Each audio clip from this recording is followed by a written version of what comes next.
But Paul is saying, despite these troubles, he and his friends preached boldly when they came to Thessalonica. എന്നാൽ ഇതിന്റെ മധ്യത്തിലും തെസ്സലോനിക്കയിലേക്ക് വന്നപ്പോൾ ഞങ്ങൾ ധൈര്യം സംഭരിച്ച് സുവിശേഷം പറഞ്ഞു എന്നാണ് തെസ്സലോനിക്കരോട് താൻ പറയുന്നത്. On the one hand, it means that we proclaimed without fear.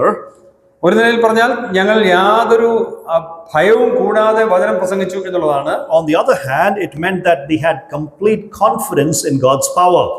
അതേസമയം തന്നെ താൻ ഓർപ്പിക്കുന്ന ഒരു കാര്യം, ഞങ്ങൾക്ക് ദൈവം ഞങ്ങളെ സഹായിക്കും, ദൈവം ശക്തനാണ് എന്നുള്ള പൂർണ്ണ ബോധ്യം ഉണ്ടായിരുന്നു എന്നുള്ളതാണ്. This was done in boldness before God. ദൈവസന്നിധിയിൽ വളരെ ധൈര്യത്തോടെ ആ കാര്യം ചെയ്തു എന്നുള്ളതാണ്. In fact, better, this was done in boldness in God. ദൈവത്താൽ ധൈര്യപ്പെട്ടിരുന്നു എന്നാണ് ഇവിടെ പറയുന്നത്. So Paul is not speaking merely of natural courage here. സ്വാഭാവികമായി തനിക്കുള്ള ധൈര്യത്തെക്കുറിച്ച് മാത്രമല്ല താൻ അവിടെ അർത്ഥമാക്കുന്നത്. But he is talking about a supernatural endowment which God equips the people with as they put their trust in him in ministry.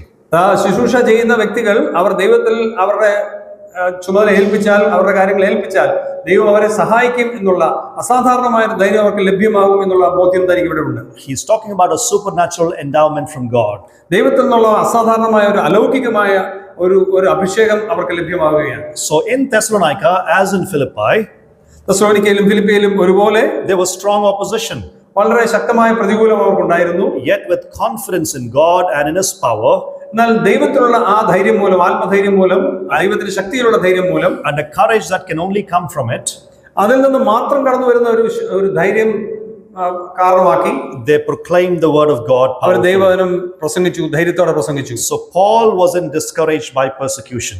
എന്നാൽ നമുക്കിവിടെ അർത്ഥമാക്കാൻ കഴിയുന്ന ബോധ്യമാകുന്ന ഒരു കാര്യം, ഈ പ്രതികൂലങ്ങൾ ഉണ്ടായപ്പോൾ അതിൽ പൗലോസ് തളർന്നു പോകുന്നില്ല എന്നുള്ളതാണ്. Now hear me please. ഈ കാര്യം നിങ്ങൾ പ്രത്യേകമായി ശ്രദ്ധിക്കുക.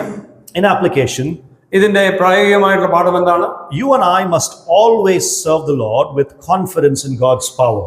ദൈവത്തിന്റെ ശക്തിയിലുള്ള അമിതമായ ബോധ്യത്തോടെ നാം ദൈവവേലയിൽ ഏർപ്പെടണം. No, brothers and sisters, പ്രിയ സഹോദരി സഹോദരന്മാരെ, when we continue to serve the Lord faithfully in spite of the difficult circumstances around us, നമ്മുടെ ചുറ്റുപാടുമുള്ള വൈഷമ്യകരമായ സാഹചര്യങ്ങളുടെ പശ്ചാത്തലത്തിൽ നാം ദൈവത്തെ സേവിക്കുമ്പോൾ, people will be always challenged to look to the Lord. ആളുകൾ ദൈവത്തിലേക്ക് അവരുടെ കണ്ണുകൾ പായിക്കുവാൻ തുനിയും. Because they realize അവർക്ക് ബോധ്യമാകുന്ന ഒരു കാര്യം, that this ministry can only be done with confidence in God's power.